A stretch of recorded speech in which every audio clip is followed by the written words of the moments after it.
அஸ்ஸலாமு அலைக்கும் வரஹ்மத்துல்லாஹி வபரகாத்துஹு. அல்ஹம்துலில்லாஹி ரப்பில் ஆலமீன். நஹ்மதுஹு நுஸல்லி அலா ரசூலிஹில் கரீம் இலா யௌமிddin அம்மா பஅத். ஃபகத் قال الله تعالى في القرآن الكريم والفرقان المجيد. فأعوذ بالله من الشيطان الرجيم. بسم الله الرحمن الرحيم. وقل ربي زدني علما. صدق الله العلي العظيم. எல்லா புகழும் இறைவனுக்கே. அல்லாஹுடைய அன்பும் அருளும் என் பெருமானார் ரசூலை கரீம் ஸல்லல்லாஹு அலைஹி வஸல்லம் அவர்கள் மீதும் நம் அனைவரின் மீதும் என்றென்றும் நின்று நிலவட்டுமாக. ஆமீன். அல்லாஹுடைய கிருபையினால் அவனது அளப்பரிய நாட்டத்தினால் அல்லாஹுடைய இல்லமான இந்த மதரசாவில் நம் அனைவரையும் ஒன்று சேர்த்தது போல் அல்லாஹு தஆலா உயர்ந்த சொர்க்கமான ஜன்னத்துல் ஃபிர்தௌஸிலும் அதிலும் குறிப்பாக நமது நாயகம் ஸல்லல்லாஹு அலைஹி வஸல்லம் அவர்களோடும் அவர்களுடைய தோழர்களோடும் பிரவேசிக்கக்கூடிய நன்மக்களாக வல்ல ரஹ்மான் நம் அனைவரையும் நம் குடும்பத்தார்கள் அனைவரையும் உலக முக்மீன்கள் அனைவரையும் அல்லாஹு தஆலா ஆக்கியருள் புரிவானாக. ஆமீன். நாம் எதை கேட்டோமோ எதை கேட்க இருக்கிறோமோ அதனை நமது உள்ளத்தில் உள்வாங்கி அதை நமது வாழ்விலும் செயல்படுத்தி அதை நாம் மற்றவர்களுக்கும் எத்தி வைக்கக்கூடிய நன்மக்களாகவும் வல்ல ரஹ்மான் நம் அனைவரையும் ஆக்கியருள் புரிவானாக. ஹைர் அல்ஹம்துலில்லாஹ். போன வாரம் எதை பற்றி பார்த்தோம்? இமாம் கஸ்ஸாலி ரஹ்மத்துல்லாஹி அவர்களுடைய வாழ்க்கை வரலாறுகளை ஒட்டி சில கல்வியுடைய முக்கியத்துவங்கள், கல்வி கற்பதினால் ஏற்படக்கூடிய பலன்கள் அப்படிங்கிறத நிறைய விஷயங்களை நம்ம பார்த்தோம். அல்ஹம்துலில்லாஹ். ஓகே ஹைர். இன்றைய தலைப்பு என்ன அப்படின்னு சொல்லும் பொழுது அதே கல்வியை குறித்த சில விஷயங்களை தான் நம்ம பார்க்க போகிறோம். ஆனால் இந்த தலைப்பு ரொம்ப முக்கியமானது. எந்த அளவுக்கு அப்படின்னு சொல்லும் பொழுது அல் இல்முன் நாஃபிஆ, இந்த கல்வியுடைய தலைப்பு, இந்த பயானுடைய தலைப்பு என்ன? அல் இல்முன் நாஃபிஆ, பயன் தரக்கூடிய கல்வி. வெறும் கல்வியை குறித்து கல்வியின் முக்கியத்துவம் அப்படிங்கிறது ஒரு பக்கம் இருந்தாலும் பயன் தரக்கூடிய கல்வி எது, அந்த பயன் தரக்கூடிய கல்வியை கற்பதின் மூலம் நமக்கு என்ன பலன் கிடைக்கும் அப்படிங்கிற சில விஷயங்களை விரிவாக்கமாக இன்ஷா அல்லாஹ் நம்ம பார்க்க போகிறோம். இந்த விஷயம், இந்த உரை உங்களுடைய எதிர்கால பாடத்திட்டம் படிக்கக்கூடிய அந்த கல்விக்கு ரொம்ப பயனுள்ளதாக இருக்கும் இன்ஷா அல்லாஹ். ஒரு உற்சாகம் மூட்டக்கூடியதாகவும் அந்த கல்வியின் மீது பேராவல் கொள்ளக்கூடியதாகவும் இன்ஷா அல்லாஹ் இந்த உரை இருக்கும் என்பதை அல்லாஹின் மீது முழு தவக்குள் வைத்து நம்ம இன்ஷா அல்லாஹ் இதை குறித்து நம்ம பேசுவோம். அல்ஹம்துலில்லாஹ். இன்னைக்கு ஓதப்பட்ட குர்ஆன் வசனம் ரொம்ப அழகான முறையில் ஓதுனாங்க. சூரா சபாவில் வரக்கூடிய சில வசனங்கள், அதுலேயும் மறுமையில் 2 சாரர்கள். இன்ஷா அல்லாஹ் இந்த பயானுடைய முன்னுரையாக சில விஷயங்களை பேசிட்டு அல் இல்முன் நாஃபிஆவை குறித்து நம்ம பேசுவோம். மறுமையில் சில சாரர்கள் அல்லாஹ்விடத்தில் வாக்குவாதம் செய்வார்கள். அதே போல தனக்குள்ளே இந்த உலகத்தில் யாரை கூட்டாளியாக ஆக்கி கொண்டார்களோ, யாரை பின்பற்றினார்களோ, யாரை நெருங்கிய நண்பர்களாக ஆக்கி அவர்களுடைய வாக்கு வேத வாக்காக எடுத்துக்கொண்டார்களோ அவர்களை குறித்து அல்லாஹ் தஆலா மறுமையில் அவர்கள் உரையாடல்களை குர்ஆன்ல நமக்கு சொல்லிக் கொடுக்கிறார். சுப்ஹானல்லாஹ். அவங்க ஒவ்வொருத்தவங்களும் பார்த்து சொல்லுவாங்களா, உன்னால தானே நான் கெட்டேன், அதே இது அவ்வளோதான், உன்னால நான் கெட்டேன், என்னால நீ கெட்ட, அவ்வளவுதான். ஆனால் சில அந்த நல்ல மனிதர்கள் சொல்லுவாங்க, அல்லாஹ் இப்படியான ஒரு மறுமை நாள் வரும் என்பதை எங்களுக்கு உறுதியாக எங்களுக்கு சொல்லி கொடுத்து விட்டான் குர்ஆன்ல. அதை முழுமையாக நாங்கள் நம்பினதுனால இன்றைய நாள் அல்லாஹுவால் எங்களுக்கு உதவி செய்யப்பட்டுள்ளது, நீங்கள் தான் நிற்கதியாக நின்று கொண்டிருக்கிறீங்க அப்படின்னு சொல்லிட்டு அல்லாஹு தஆலா அவர்களுடைய உரையாடல்களை இதில் பதிவிறக்கம் செய்கிறார். இந்த வசனங்களை எல்லாம் வாசிக்கும் பொழுது இன்ஷா அல்லாஹ் மறுமையில் யாரிடத்திலும் நம்ம இப்படியான ஒரு போட்டியாக, ஒரு உரையாடலாக, நம்மளிடத்துல சர்ச்சை செய்யக்கூடிய கூட்டத்தை நம்ம ஏற்படுத்தவே கூடாது. ஒன்றே ஒன்றுதான், அல்லாஹ்வை வணங்கணும், அல்லாஹுடைய தூதரை நாம் பின்பற்ற வேண்டும், அவ்வளவுதான். அதுக்கு பின்னாடி அவர்களை பின்பற்றணும், அவர்களுடைய அந்த கொள்கையை பின்பற்றணும் என்கின்ற அந்த கோட்பாடே இருக்கவே கூடாது. ஏன்? மறுமையில் அவர்கள் கூட கை செய்தப்படக்கூடிய நிலைமையில் இருக்கக்கூடிய அந்த மனிதர்கள் நமக்கு எந்த உதவியும் செய்ய மாட்டாங்க. உதவி செய்யறதை விட நம்மளை அல்லாஹ்விடத்தில் அதிகமாக என்ன செஞ்சிருவாங்க, போட்டு கொடுத்துருவாங்க, அவ்வளவுதான். அவங்களுடைய வேலையே அதுதான். அதனால இன்ஷா அல்லாஹ் இந்த உலகத்துல நம்ம எந்த கொள்கையை பின்பற்றுகிறோம் என்பதுல ரொம்ப கவனமா இருக்கணும். இந்த கொள்கை சார்ந்த விஷயம் இந்த துன்யாவோடு முடியாது, இந்த துன்யாவோடு முடியக்கூடிய விஷயங்கள் கிடையாது. மறுமை வரைக்கும் அது என்ன செய்யும், நமக்கு தொடரும். அதனால இன்ஷா அல்லாஹ் நம்மளுடைய நேர்வழியை சரியான ஒரு நேர்வழியாக அல்லாஹ் கொடுக்கக்கூடிய அந்த மார்க்கத்தின் அடிப்படையில் இன்ஷா அல்லாஹ் நம்முடைய வாழ்க்கை இருக்கணும் அப்படிங்கிறது இந்த வசனம் உணர்த்தக்கூடிய பாடம். மாஷா அல்லாஹ். அல்ஹம்துலில்லாஹ். சூராவும் ரொம்ப அழகான முறையில் சொன்னாங்க. சூரா ஆதியாத், சூரா ஜில்சால், குர்ஆனில் 30வது ஜுஸில் இருக்கக்கூடிய எல்லா சூறாக்களும் சிறப்பானது. அந்த சூறாக்களுடைய பொருட்களை ஒவ்வொருவருமே இன்ஷா அல்லாஹ் நம்ம படிக்கணும்.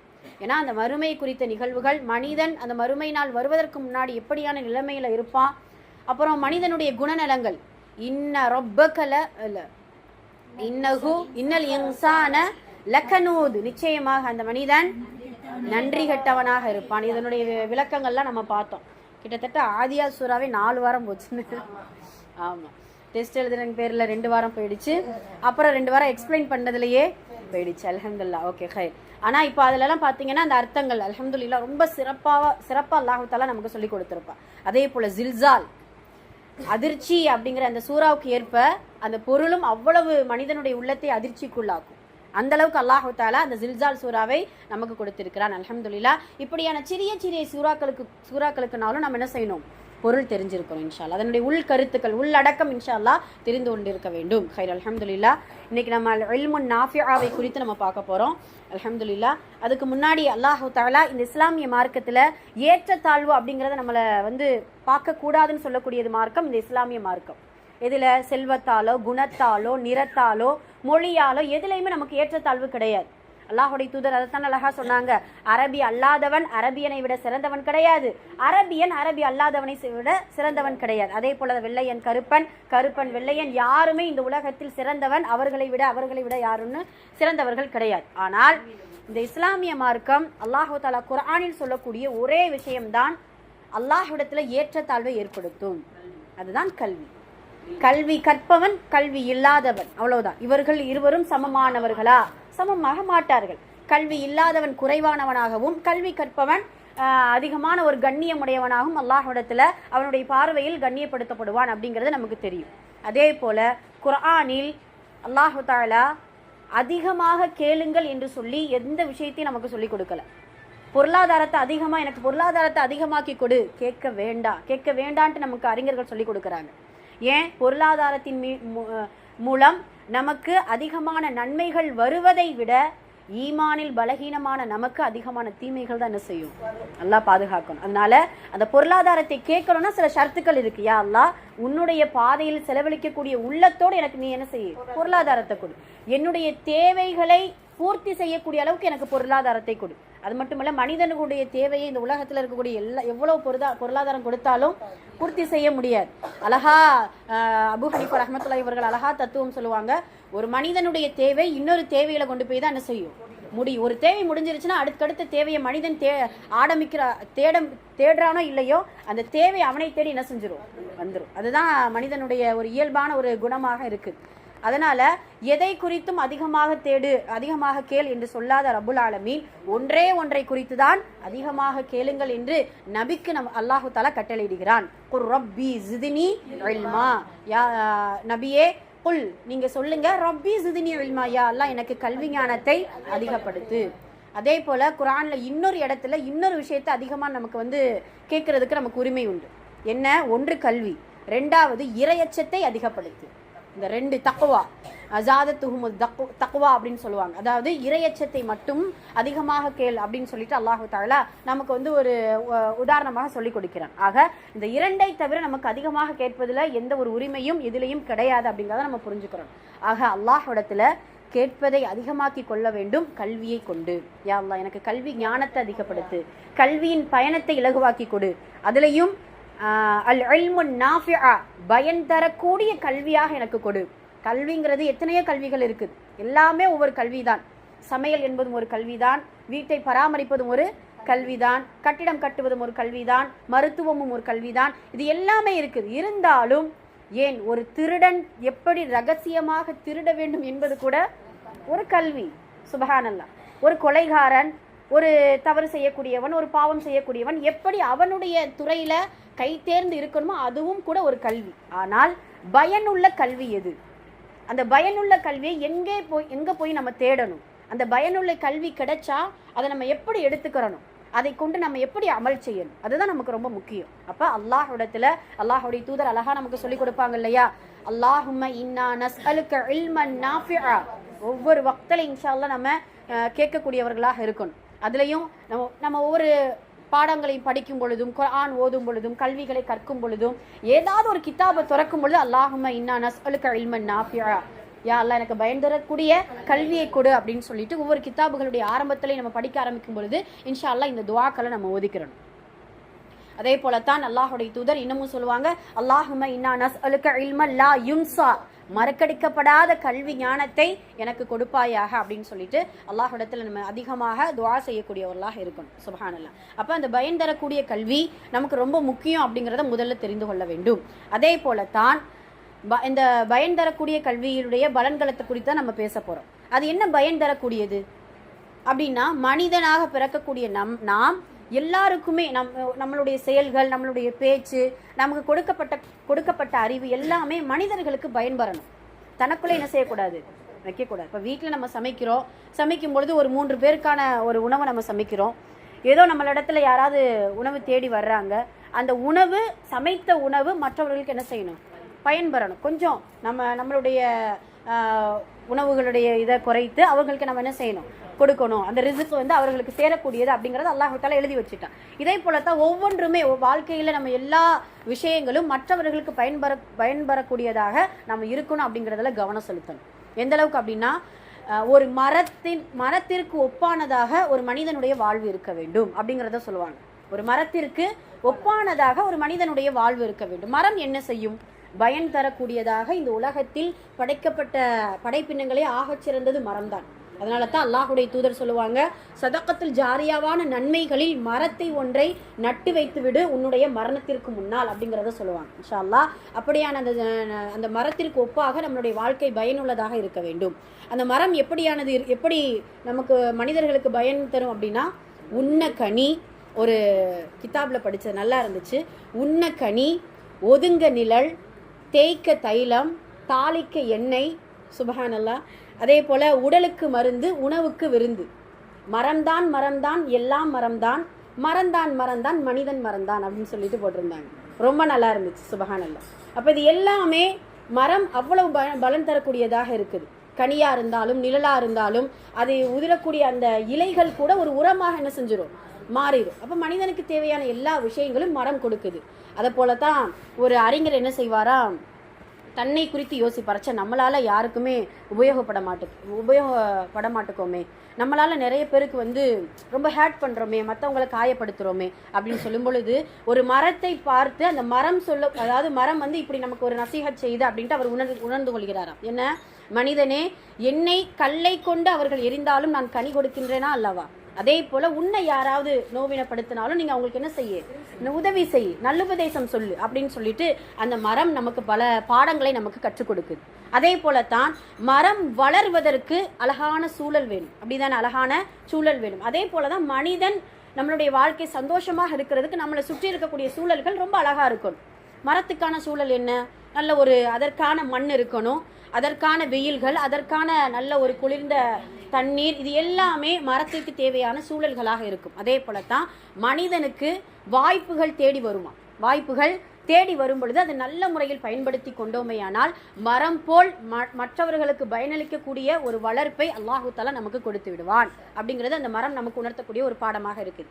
அதே போல மரத்தை பார்த்தா நமக்கு இன்னொன்று ஞாபகம் வரும், என்னன்னா பொறுமையா இரு அப்படின்னு ஞாபகம் வரணும். என்னன்னா மரம் இன்னைக்கு வச்சா நாளைக்கு முளைச்சிருமா, அப்படி கொஞ்சம் கொஞ்சமா அதுக்கு தேவையானதை எடுத்துக்கொண்டு நல்ல முறையில் என்ன செய்யும், வளரும். தேவையில்லாத என்னத்தையாவது சுடு தண்ணியே என்னத்தையே ஊற்றிட்டோம்னு நினச்சிக்கோங்க, ஒன்றுமே செய்ய முடியாது, இதை உபயோகம் இல்லாமல் போயிடும். அதே போலத்தான் மனிதன் டக்குன்னு இன்னைக்கு துவா கேட்குறோம், இல்லை ஏதாவது ஒரு முயற்சி செய்கிறோம், ஒரு வியாபாரம் செய்கிறோம், ஒரு வரன் பார்க்குறோம், டக்குன்னு எனக்கு அமையணும் அப்படின்ட்டு என்ன செய்யக்கூடாது, பொறுமை. அல்லாஹு தாலா மரத்தை 1000 ஆண்டுகளுக்கு பழமையான மரங்கள் கூட காடுகளில் இருக்குது. சுபஹானல்லாஹ். அதெல்லாம் பார்த்தீங்கன்னா அவ்வளவு உயரம், அவ்வளவு அகலம், அவ்வளவு அடர்ந்த காட்டுக்குள் அல்லாஹு தஆலா அப்படியான மரங்களை நமக்கு ஒரு பாடமாக ஆக்கி கொடுக்கிறான். அப்போ அந்த மரத்தை பார்க்கும் பொழுது ஒரு பொறுமை என்கின்ற தன்மை நமக்கு வர வேண்டும் அப்படிங்கிறத நம்ம புரிஞ்சுக்கிறோம். அதே போல மரத்திற்கு உயிர் மழை நீர், அதே போல் மனிதனுக்கு உயிர் கல்வி.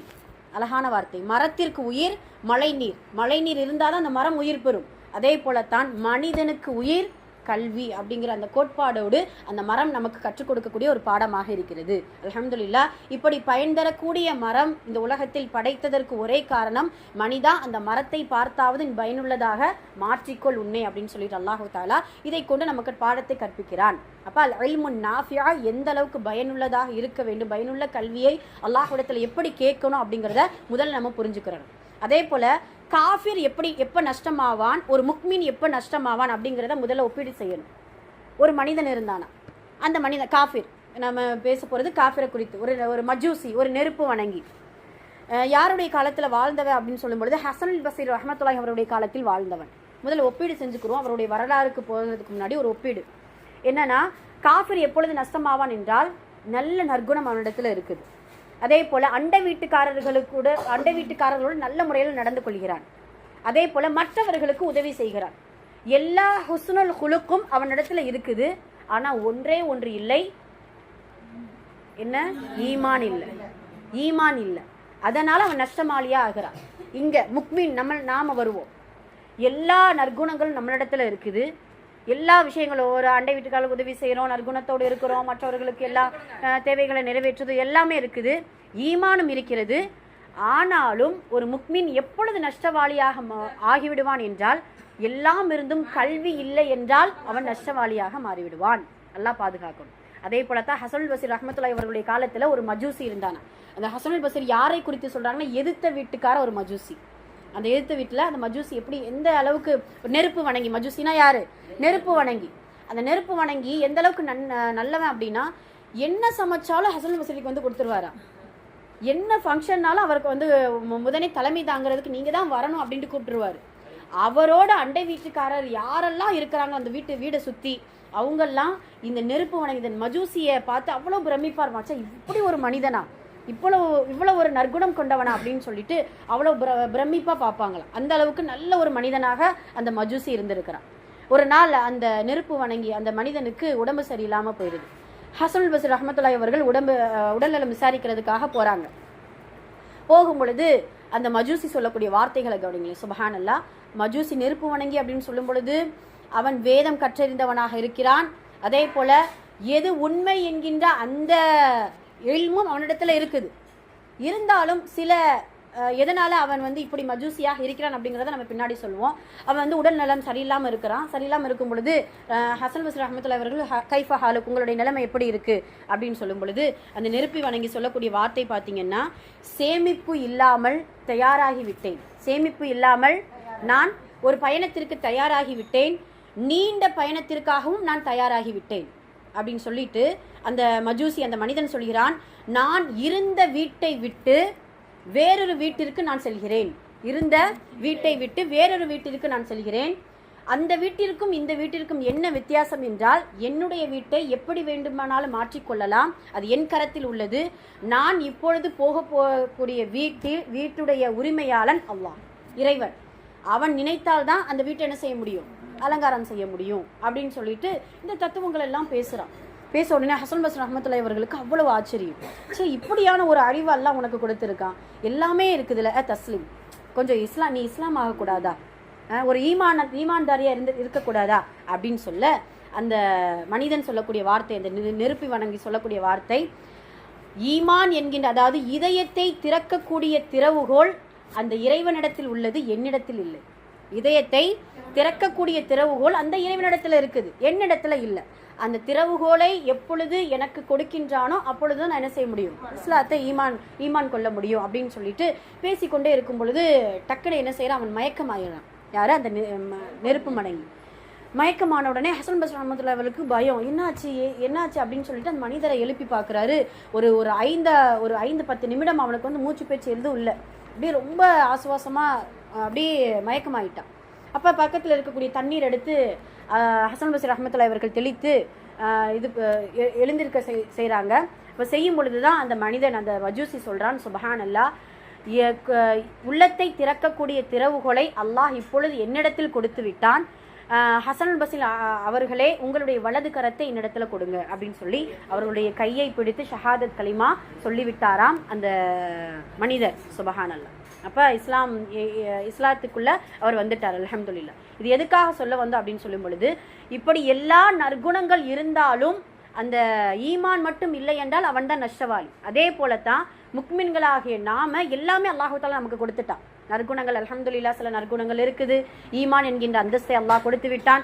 எல்லாம் கொடுத்தாலும் அந்த கல்வி ஒன்று மட்டும் இல்லை என்றால் அவன் நஷ்டமடைந்தான். பார்த்தீங்களா, ஒரு சில நிமிடத்திற்கு முன்னால் எல்லாம் இருந்துச்சு, என்னுடைய உள்ளத்தை திறக்கக்கூடிய திறவுகோல் என்னிடத்துல இல்லை. இப்போ அல்லாஹ்விடத்துல அந்த திறவுகோலை நாமளும் கேட்கணும், யா அல்லாஹ் கல்வி என்கின்ற திறவுகோலை எனக்கு கொடு.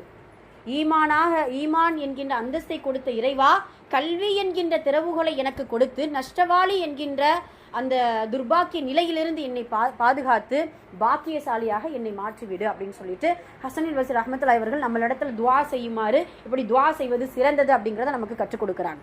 சுபஹானல்லாஹ். ஆக இவ்வளவு அந்த இல்முன் நாஃபியா, பயனுள்ள கல்விக்கு நமக்கு இவ்வளவு ஒரு பலன் இருக்குது. கல்வி இல்லாதவன் நஷ்டவாளி அப்படிங்கிறது இந்த வரலாறு நமக்கு உணர்த்தக்கூடிய பாடமாக இருக்குது. ஹைர் அல்ஹம்துலில்லாஹ்.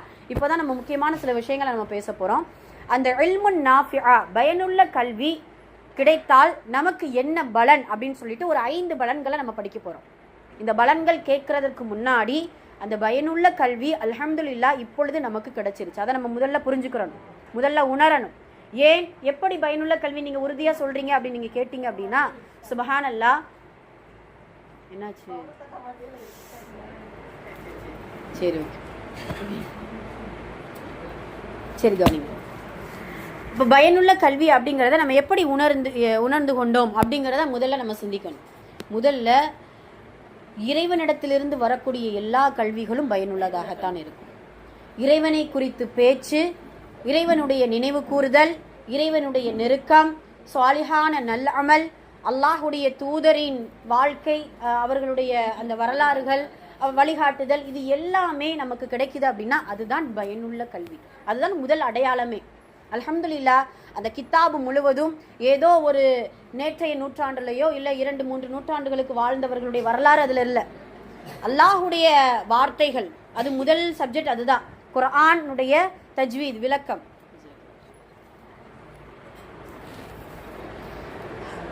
குர்ஆனை நம்ம எப்படி ஓத போறோம், அந்த குர்ஆனுடைய வார்த்தைகளை நம்ம எப்படி உச்சரிக்க போறோம் அப்படிங்கிற அந்த வழிகாட்டுதல் மூலம் அந்த கித்தாபு நமக்கு ஆரம்பமாகுது. ஆக முதல் விஷயமே அல்லாஹ்வுக்கு பிடித்தமான ஒரு கல்வி. அப்ப அதுதான் பயனுள்ள கல்வி அப்படிங்கிறத நம்ம உணர்ந்துக்கிறலாம். அதே போல பயனுள்ள கல்விக்கு 2வது அடையாளம் என்ன, நாம் படிக்க படிக்க படிக்க அதன் மீது கண்டிப்பாக ஆர்வம் இருக்கும். ஏன்னா இது சும்மா சாதாரணமா ஒரு பேஜ் நம்ம படிச்சுட்டு இது என்ன ஒண்ணுமே புரியலையே அப்படின்ட்டு விட்டுட்டு போகக்கூடிய கல்வி கிடையாது. அதுக்கடுத்து என்ன, இது ஏன் இப்படி சொல்லியிருக்கிறாங்க, இந்த சட்டங்கள் என்ன, இதை நம்ம எப்படி கற்றுக்க போகிறோம் அப்படிங்கிற ஒரு ஆர்வத்தை கொடுக்கக்கூடியதாக அந்த கல்வி இருக்கும். அதனால்தான் அது பயனுள்ள கல்வி அப்படிங்கிறத நம்ம உணர்ந்துக்கிறலாம். அதே போல் அந்த பயனுள்ள கல்வி என்பதற்கான 3வது அடையாளம் என்ன அப்படின்னு சொல்லும் பொழுது, நம்மளுடைய தவறை நமக்கு முதலில் உணர்த்தும். அந்த கல்வி எப்படி இருக்கும், நம்மளுடைய தவறை நமக்கு முதலில் உணர்த்தும். அதுதான் பயனுள்ள கல்வி அப்படிங்கிறதுக்கான அடையாளம். இப்படி நிறைய அடையாளங்களை சொல்லிக்கொண்டே போகலாம் அல்ஹம்துலில்லாஹ். சரி, இப்போ நம்ம பயனுள்ள கல்வி கற்பதன் மூலம் நமக்கு கிடைக்கக்கூடிய முதல் பலன் என்ன அப்படின்னா, அந்த கல்வியை தேடி, பயனுள்ள கல்வியை தேடும் பொழுது, யார் பேசுறா கவனிங்க, பயனுள்ள கல்வியை தேடும் பொழுது அல்லாஹு தஆலா ஒவ்வொருவருடைய வாயிலிருந்தும் அந்த கல்வியை கற்கக்கூடிய பாக்கியத்தை கொடுப்பான்.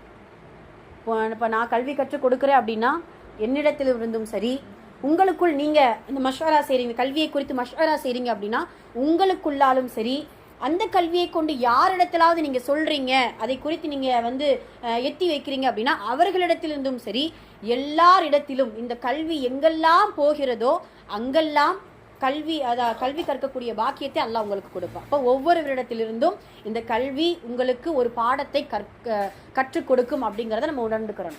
அது மட்டும் இல்லாமல் இந்த பயனுள்ள கல்வி யார் கற்றுக் கொடுத்தாலும் ஏற்றுக்கிறோம்.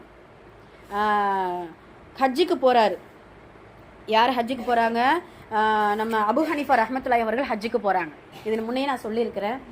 அபு ஹனீஃபா ரஹ்மத்துல்லாஹி அவர்கள் சொல்லுவாங்க, ஒரு சவரன் செய்யும் தொழிலாளியிடத்திலிருந்து 5 கல்வியை நான் கற்றுக்கொண்டேன். சாதாரண ஒரு சவரன் செய்யும் தொழிலாளி, சுப்ஹானல்லாஹ், அந்த தொழிலாளியிடத்திலிருந்து நான் 5 கல்வி கற்றுக்கொண்டேன். என்ன கல்வி கற்றுக்கொண்டீங்க அபு ஹனீஃபா ரஹ்மத்துல்லாஹி அவர்களே அப்படின்னு கேட்க, நான் எல்லா கிரிகைகளையும் முடிச்சுட்டு அம்ரா செஞ்சுட்டு ஹஜ்ஜு செஞ்சுட்டு நான் என்ன செய்கிறேன், ஒரு தலையை வந்து மலிக்கிறதுக்காக நான் போகிறேன், தலைமுடி எடுக்கிறதுக்காக நான் போகிறேன். போகும்பொழுது அந்த சவரன் செய்யும் தொழிலாளரிடத்துல எவ்வளவு ஊதியம், எவ்வளவு என்னது இது எவ்வளவு ரியால் அப்படின்னு சொல்லிட்டு கேட்குறாங்க.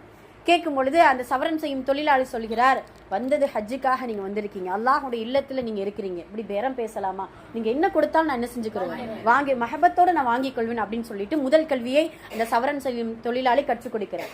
ரெண்டாவது அபூ ஹனீஃபா ரஹ்மத்துல்லாஹி அவர்கள் உட்கார்றாங்க. உட்கார்ந்தா அந்த மனிதர் சொல்கிறார், அந்த தொழிலாளி சொல்கிறார், கிப்லாவை நோக்கி உட்கார்ந்தா சிறப்பாக இருக்குமே அப்படின்னு சொல்றாங்க. அப்ப அதே போல காபா வந்து நோக்கி அந்த இடத்துல உட்கார்றாங்க. இது இரண்டாவது கல்வி. மூன்றாவது அவர் வந்து இடது பக்கத்துல என்ன செய்யறாங்க, தலையை கொடுக்கறாங்க, அதுல இருந்து முடி எடுக்கிறதுக்காக. அப்ப அந்த அந்த தொழிலாளி சொல்கிறார், அல்லாஹுடைய தூதருடைய அழகான சுன்னத்து, எதை செய்தாலும் வலது புறத்திலிருந்து ஆரம்பிப்பார். சுப்ஹானல்லாஹ். அந்த அபூ ஹனீஃபா ரஹ்மத்துல்லாஹி அவர்கள் அவ்வளவு பிரமிச்சு போறாங்க. இப்படி ஒரு ஒரு நூதனமான ஒரு நுணுக்கமான சுன்னத்தா அப்படின்னு சொல்லிட்டு சுப்ஹானல்லாஹ் வலது பக்கமாக அவங்க முடி எடுக்கிறதுக்கு கொடுக்கறாங்க. அதே போல நான்காவது கல்வி கற்றுக்கொள்கிறாராம், ஏன் அமைதியாவே உட்கார்ந்துருக்கிறீங்க இன்னாரே, கொஞ்சம் தக்பீர் சொல்லலாமே, ஏன்னா இந்த நீங்கள் அமர்ந்திருக்கக்கூடிய இடம் அல்லாஹுவை புகழவும் அவனை துதிபாடக்கூடிய ஒரு பொருத்தமான இடமாக இருக்கிறது அப்படின்னு சொல்லிட்டு நீங்க தக்பீர் சொல்லிக்கொண்டே இருக்கலாமே அப்படின்னு சொல்லிட்டு நான்காவது கல்வியை கற்றுக்கொள்கிறாராம். ஐந்தாவது கல்வி சுப்ஹானல்லாஹ், எல்லா வேலையும் முடிச்சிட்டு அவருக்கு வந்து காசை கொடுத்துட்டு திரும்பும் போது அபூ ஹனீஃபா ரஹ்மத்துல்லாஹி அவர்களிடத்தில் அந்த தொழிலாளி சொல்கிறார், இன்னாரே எல்லா கிரிகைகளும் அல்ஹம்துலில்லாஹ் உங்களுக்கு முடிஞ்சிருச்சு, அல்லாஹ்வுக்காக 2 ரக்காத் ஷுக்ரியா, அதாவது ஷுக்குர் செய்யக்கூடிய நன்றி செலுத்தக்கூடிய காணிக்கையான 2 ரக்காயத்து நீங்க தொழுவது உங்களுக்கு சிறந்தது அப்படின்னு சொல்லிட்டு அவங்களுக்கு 5 கல்விகளையும் கற்றுக் கொடுத்திருக்கிறாங்க. சுப்ஹானல்லாஹ். இப்படி பயனுள்ள கல்வி யார் கொடுத்தாலும், யார் கற்றுக் கொடுத்தாலும் நம்ம என்ன செஞ்சுக்கிறணும், ஏற்றுக்கிறணும். அதாவது வயதுல சிறியவங்களா, இல்ல நமக்கு வந்து தெரியாதவங்களா, இல்ல வந்து வேற ஏதாவது நமக்கு பிடிக்காதவங்களா, யாரா இருந்தாலும் பயனுள்ள கல்வியை நமக்கு கொடுக்கறாங்களா, அல்ஹம்துலில்லாஹ் திருப்தியாக அதை கற்றுக்கொண்டு அதை ஏற்றுக்கொள்ளக்கூடியவர்களாக இருக்க வேண்டும் அப்படிங்கிறது முதல் பலன். அப்ப ஒவ்வொருவரிடத்திலிருந்தும் இந்த கல்வியை கற்பதின் மூலம் ஒவ்வொருவரிடத்திலிருந்து நமக்கு பலன் கிடைக்கும் அப்படிங்கிறது முதல் பலனாக இருக்கிறது. ரெண்டாவது என்ன அப்படின்னு சொல்லும் பொழுது, உலகத்தில் எதுவும் உனக்குரியது இல்லை என்பதை இந்த கல்வி உணர்த்தும். இரண்டாவது பயனுள்ள கல்வியினால் நமக்கு கிடைக்கக்கூடிய இரண்டாவது பலன் என்ன, உலகத்தில் எதுவுமே நமக்கு உரியது இல்லை என்று இந்த கல்வி உணர்த்துமா.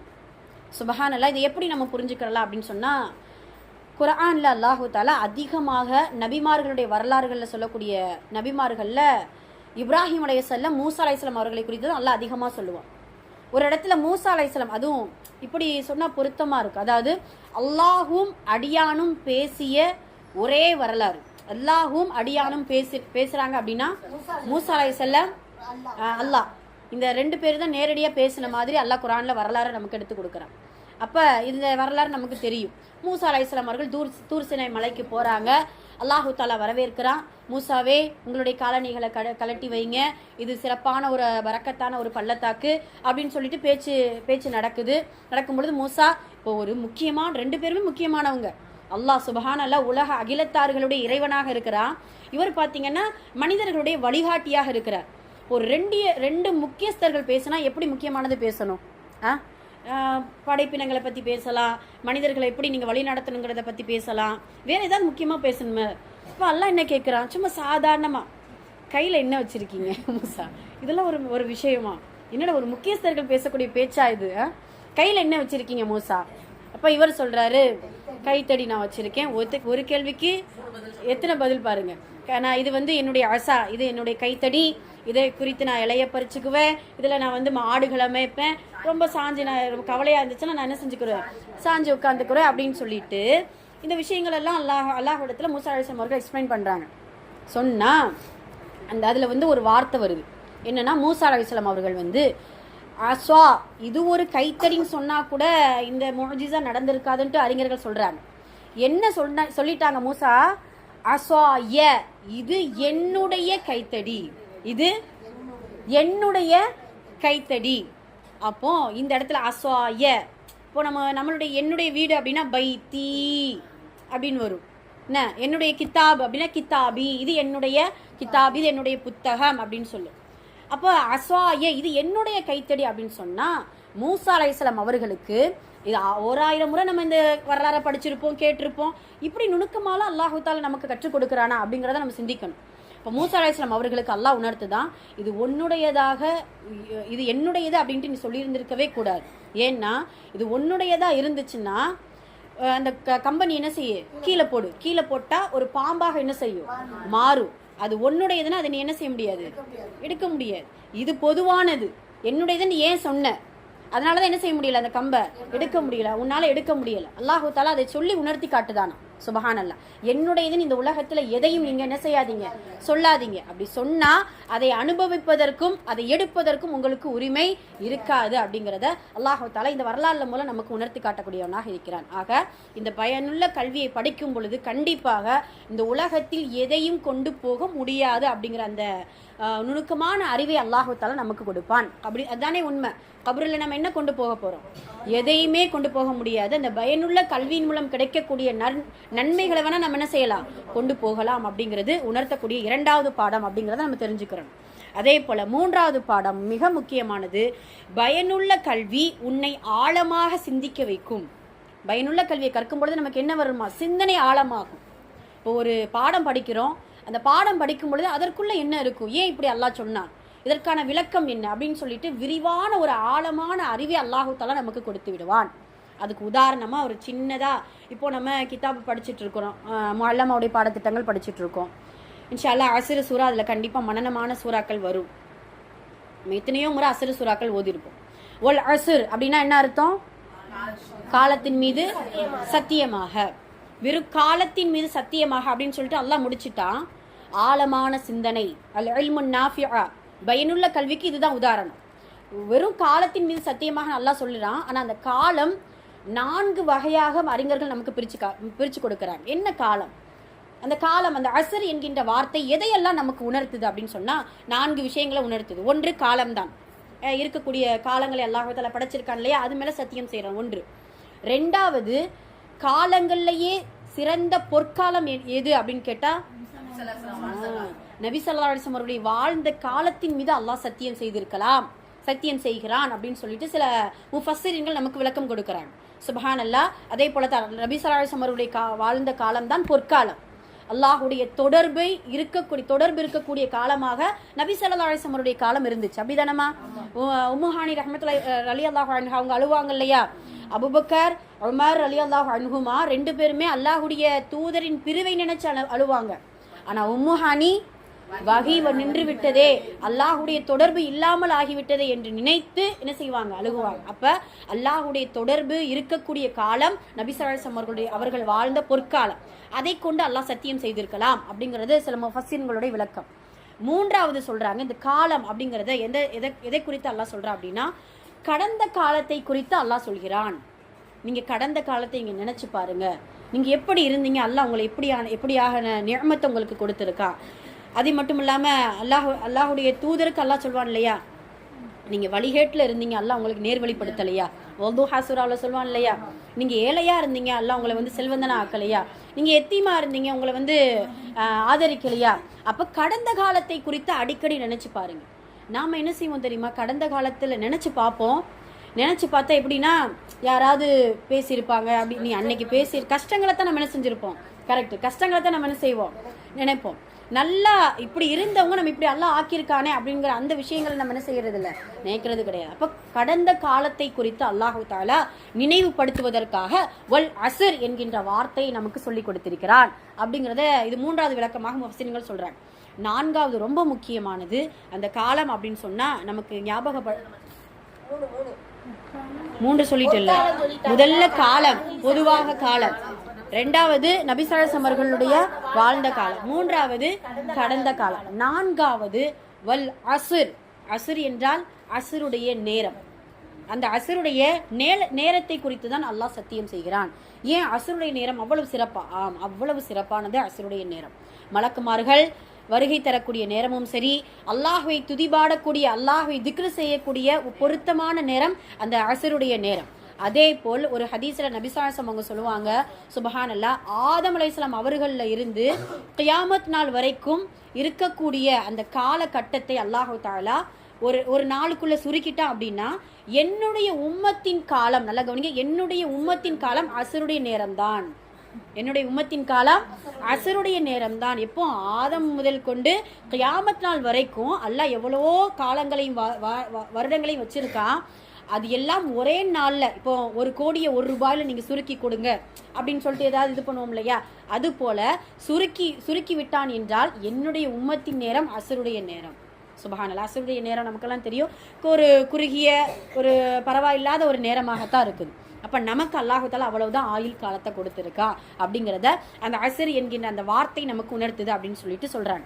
ஆக ஒரே ஒரு வசனம் தான் வல் அசர். இதை குறித்து மட்டும் தஃப்சீர் எவ்வளவு விளக்கங்களை முஃபஸ்ஸிரீன்கள் நமக்கு கற்றுக் கொடுக்கிறாங்க. ஆக இப்படியான பயனுள்ள கல்வியை படிக்க படிக்க ஆழ்ந்த சிந்தனையை, ஆழமான அறிவை நமக்கு என்ன செஞ்சிருவான், இன்ஷா அல்லாஹ் கொடுக்கக்கூடியவனாக இருப்பான். அது மட்டும் இல்லாம படிக்கக்கூடிய நேரத்துல கண்டிப்பா ஆமா இரட்டிப்பான கூலி நமக்கு கிடைக்கும். குறுகிய நேரத்தில் வாழக்கூடிய நமக்கு அல்லாஹ் தஆலா இரட்டிப்பான நற்கூலியை கொடுப்பா. அப்போ நம்ம இந்த கிதாபுகளை படிக்க படிக்க ஏதோ படித்தோம், மனப்பாடம் பண்ணோம், இது வந்து நம்ம தெரிஞ்சுக்கிட்டோம் அப்படிங்கிறது மட்டும் இல்லாமல் இதனை ஆழ்ந்த சிந்தனைக்குள்ளே உட்படுத்தணும். இன்ஷா அல்லாஹ் இதை எடுத்து மனப்பாடம் பண்ணுறது வேற, புரிதலோடு இன்ஷா அல்லாஹ் நம்ம படிக்கணும். மனப்பாடம் பண்ணோம்னா இன்னைக்கு படித்து நாளைக்கு மறந்து போயிடும்.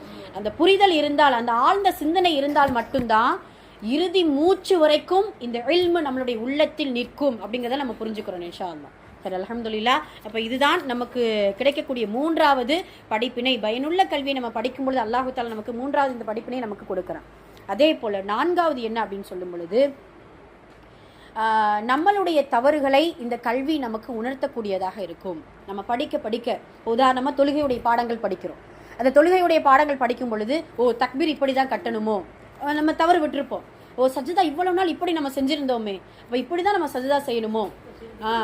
அப்போ ஒவ்வொரு கல்வியும் கற்க அப்போ உதுவுடைய பாடங்கள் படிக்கிறோம், குளிப்பின் பாடங்கள். இன்னமும் மஆதல் அல்லாஹ்வால் பாதுகாக்கப்பட்டவர்களை தவிர குளிப்பின் சட்டங்கள் தெரியாத எத்தனையோ பெண்களும் இருக்கிறோம், ஆண்களும் இருக்கிறார்கள்.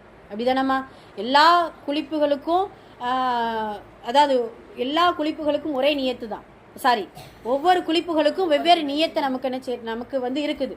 ஆனால் குளிப்பு என்ன செய்யுது, ஒன்றுதான். ஆனால் நாம் என்ன செய்வோம், ஒவ்வொன்றுக்குமே ஒரு துவாக்கள் இருக்குது, அப்படி இப்படின்னு எத்தனையோ சடங்கு சம்பிரதாயங்களோடு அந்த குளிப்பை கஷ்டமாக்கி வச்சுருக்கோம். அது கூட சில சில மனிதர்கள் என்ன செய்கிறோம், இருக்கத்தான் செய்கிறாங்க, அல்லாஹ்வால் பாதுகாக்கப்பட்டவர்களை தவிர. அதனால் இப்படி ஒவ்வொரு விஷயங்களையும் நம்ம கற்கும் பொழுது நம்மளுடைய தவறுகளை சரி செய்யக்கூடிய ஒரு வாய்ப்பை அல்லாஹ் தஆலா இந்த பயனுள்ள கல்வியின் மூலம் நமக்கு கொடுப்பான். அது மட்டுமல்ல, இந்த தவறுகளை தப்பாவே செஞ்சு கடைசி வரை போயிட்டோம்னு நினச்சிக்கோங்களேன், ஒரு நன்மையும் சேர்க்க முடியாது. தவறுகளை திருத்தக்கூடிய வாய்ப்பை நமக்கு கொடுத்து நல்ல முறையில் அந்த அமலை சீராக சிறப்பாக செய்யும் பொழுது அந்த அமல் அங்கீகரிக்கப்பட்ட அமலாக இருக்கும். மறுமையில் அல்லாஹ் தஆலா மலையளவு நன்மை கொண்டு வந்தாலும் கேட்கக்கூடிய கேள்வி என்ன, அந்த அங்கீகாரம் இருக்குதா? அந்த அமலுக்கு 2 அங்கீகாரம் தான்.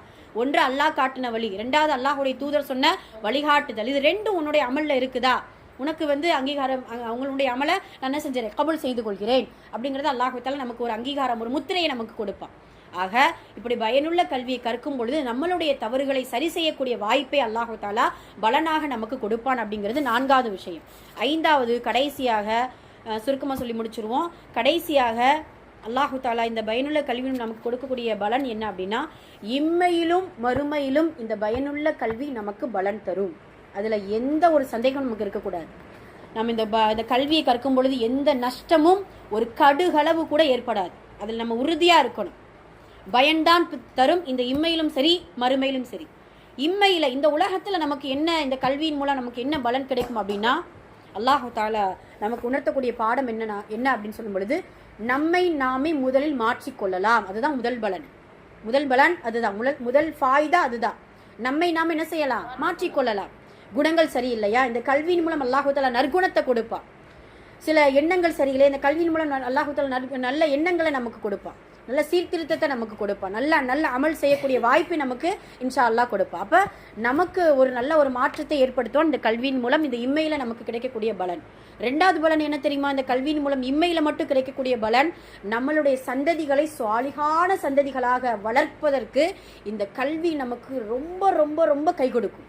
சுபஹானல்லாஹ். நம்மளுடைய பிள்ளைகளை பிஹெச்டி, பெரிய டாக்டர், இன்ஜினியர், லா படிக்கல், என்னென்ன நம்மளால் எவ்வளவு துறைகளில் மேம்படுத்த முடியுமோ மேம்படுத்தலாம். அந்த கல்வி எல்லாம் நம்மை பொருளாதாரத்தை சம்பாதிக்கிறதுக்கு மட்டும்தான் வழிவகை செய்யுமே தவிர நம்மளுடைய பிள்ளைகளை சீர்திருத்துவதில் ரொம்ப சதவீதம் கம்மி தான். ஆனால் இந்த மார்க்க கல்வி என்பது நம்ம எந்த பொருளாதாரம் இதுக்கு செலவழிக்கவே தேவையில்லை. நேரத்தையும் நம்மளுடைய ஆர்வத்தையும் கொடுத்தால் போதும். அல்ஹம்துலில்லாஹ், அல்லாஹ் நம்மையும் சீர்படுத்தி நம்மளுடைய சந்ததிகளையும் சீர்படுத்தி விடுவான். இப்போ நம்ம ஒரு பிள்ளை தொழுகை இல்லாமல் இருக்குது, தொழாத பிள்ளையா இருக்குது, 7 வயசாயிடுச்சு, 10 வயசாயிடுச்சு, இல்லை ஒரு 7ஆம் கிளாஸ் 8ஆம் கிளாஸ் படிக்க ஆரம்பிக்குது, இல்லை நம்மளுடைய பிள்ளை ஒரு தவறாக உது செய்யுது, இல்லை தவறாக ஏதாவது ஒரு காரியங்கள் செய்யுது அப்படின்னா அந்த கல்வியை நம்மளுடைய கல்வியை நம்ம முதல்ல நம்ம சீர்படுத்தி இருப்போம். இப்போ நம்ம பிள்ளையை பார்த்து என்ன செய்வோம்? கண்டிப்போம் இப்படி செய்யாத, ஏன்னா தொழுகையை விட்டால் இவ்வளோ பெரிய பாவம்ட்டு நம்ம படிச்சுட்டு இருக்கோம். தொழுகை விட்டால் இவ்வளோ பெரிய ஒரு பாவம் அல்லாஹ் தஆலா நமக்கு கொடுத்துருவான், தொழுகைக்கான நன்மைகள் என்ன அப்படின்னு சொல்லிட்டு அந்த விஷயங்கள்லாம் படிக்க நம்மளையும் சீர்படுத்தும் இந்த கல்வி. அதே போல நம்மளுடைய சந்ததிகளையும் சாலிகான சந்ததிகளாக இன்ஷா அல்லாஹ் மாற்றும் அப்படிங்கிறதுல சந்தேகம் இல்லை. அதே போல இம்மையில நமக்கு கிடைக்கக்கூடிய பலன் என்ன அப்படின்னா, நன்மை செய்ய இந்த கல்வி தூண்டிக்கொண்டே இருக்குமா. சோர்வா உட்காராத. ஒரு கல்வி இன்னைக்கு ஒரு நன்மையான விஷயத்தை நீ கற்றுக்கிட்டியா, அதை அமல்படுத்த ஆரம்பி. ஏன்னா அந்த நன்மையை அந்த அமலை நம்ம படிக்கும் போதே இந்த அமலுக்கான நன்மைகளையும் அல்லாஹ் அந்த கல்வி நமக்கு கற்றுக் கொடுக்கும். இந்த அமல் விட்டால் என்ன தீமை அப்படிங்கிறதே நமக்கு கற்றுக் கொடுக்கும். அப்போ நம்ம என்ன ஆகுவோம்? சோர்ந்து உட்காரவே மாட்டோம். நன்மை செய்வதற்கு இந்த பயனுள்ள கல்வி நம்மை தூண்டிக்கொண்டே இருக்கும். ஆக இம்மையில இவ்வளவு பலன் அப்படின்னா மறுமையில அதைவிட பலன். சுப்ஹானல்லாஹ். முதல் பலன் என்ன தெரியுமா? இஹ்லாஸோடு அமல் செய்யக்கூடிய பாக்கியத்தை மறுமையில நம்ம உணர்வோம். அமல் செஞ்சுட்டோம் அல்ஹம்துலில்லாஹ். ஏன்னா இதை படிக்க அல்லாஹுக்காக மட்டும்தான் நம்ம அமல் செய்ய போறோம் இன்ஷா அல்லாஹ். அதானே நமக்கு நம்மளுடைய குறிக்கோளே அதுதான். எவ்வளவுதான் கல்விகள் கற்றாலும் முதல்ல அல்லாஹுக்காக நம்ம என்ன செய்யணும்? இன்ஷா அல்லாஹ் அமல் செய்யக்கூடியவர்களாக இருக்கணும். அப்ப இஹ்லாஸ் என்கின்ற தன்மை மறுமையில நமக்கு அவ்வளவு பெரிய பலனை கொடுக்கும். அது மட்டுமல்ல, அல்லாஹுவை பார்க்கக்கூடிய பலனையும் அல்லாஹுடைய ரஹமத்தையும் இந்த கல்வி நமக்கு மறுமையில நமக்கு பெற்றுத்தரும். பயனுள்ள கல்வி மறுமையில இவ்வளவு ஒரு ஃபாய்தாவை நமக்கு பெற்றுத்தந்து கண்டிப்பாக அல்லாஹ்வை பார்க்கக்கூடிய பாக்கியத்தையும் அல்லாஹுடைய ரஹமத்தையும் பெற்றோமையானால் சொர்க்கவாசியாக அல்லாஹ் நம்மை தேர்ந்தெடுத்து விடுவான். ஜன்னத்துல் ஃபிர்தோஸ் என்கின்ற உயர்ந்த சொர்க்கத்தில் அல்லாஹு தாலா இந்த கல்வியின் மூலம், இந்த பயனுள்ள கல்வியின் மூலம் நமக்கு நசீபாக்கி கொடுப்பான், நமக்கு வாஜிபாக்கி கொடுப்பான் அப்படிங்கிற முழு நம்பிக்கையோடு தவக்குலோடு இன்ஷா அல்லாஹ் இந்த பயனுள்ள கல்வியை இறைவனிடத்தில் பெற்றுக்கொண்டோம். இதை நல்ல முறையில் எடுத்துக்கொண்டு நல்ல முறையில் முயற்சி செய்து அதை முடிக்க கடைசி வரைக்கும் அதுதான் ரொம்ப முக்கியம். இந்த கல்வி எடுத்துட்டோம், நம்ம பாதியில் முடியலை, இல்லை என்னால் படிக்க முடியலன்னா வராது, நல்லா ஈஸியாக தான் இருக்கும் இன்ஷா அல்லாஹ். முயற்சி செஞ்சுக்கிட்டே இருக்கணும். ஏன்னா வசுவஸ் அல்லாஹ் ஷைத்தானுடைய ஊசலாட்டம் அப்பப்போ இருக்கத்தான் செய்யும். சோர்வடைய வைக்கும், ஏதாவது ஒரு வேலை பழுவை உண்டாக்குவோம் அந்த ஷைத்தான் எல்லாம் செய்வான். இருந்தும் அந்த தடைகளெல்லாம் உடைத்துட்டு தான் நம்ம என்ன செய்ய முடியும்? இன்ஷா அல்லாஹ் இந்த கல்வியை, பயனுள்ள கல்வியை கற்க முடியும். ஏன்னா அந்த பயனுள்ள கல்வி இவ்வளவு பலன்களை நமக்கு இம்மையிலும் மறுமையிலும் நம்மளுடைய சந்ததிகளிலும் நமக்கு ஒரு நல்ல ஒரு பலனையும் மாற்றத்தையும் ஏற்படுத்தும் அப்படிங்கிறத இன்ஷா அல்லாஹ் நம்ம உணர்ந்து கொண்டோமேயானால் அல்லாஹு தாலா இந்த கல்வியை நமக்கு இலகுவாக்கி கொடுப்பான் இன்ஷா அல்லாஹ். ஹைர். அல்ஹம்துலில்லாஹ். எல்லாம் அல்ல அல்லாஹ் இந்த கல்வி பயணத்தை இலகுவாக்கி முழுமையாக கபுலாக்கி கொள்வானாக. ஆமீன். அதே போல் இன்ஷா அல்லாஹ் நாளைக்கு குரூப்பில் பார்த்துருப்பீங்க இல்லையா? நாளைக்கு பார்க்கலையா? அல்லாஹ் சரி, ஓகே. கிதாபு வாங்கினவங்க எல்லாருமே தான், வாங்காதவங்க சேர்ந்தவங்க எல்லாருமே இன்ஷா அல்லாஹ் இதே மதரசா டைம் தான், 3 மணிக்கு வந்துடணும் இன்ஷா அல்லாஹ்.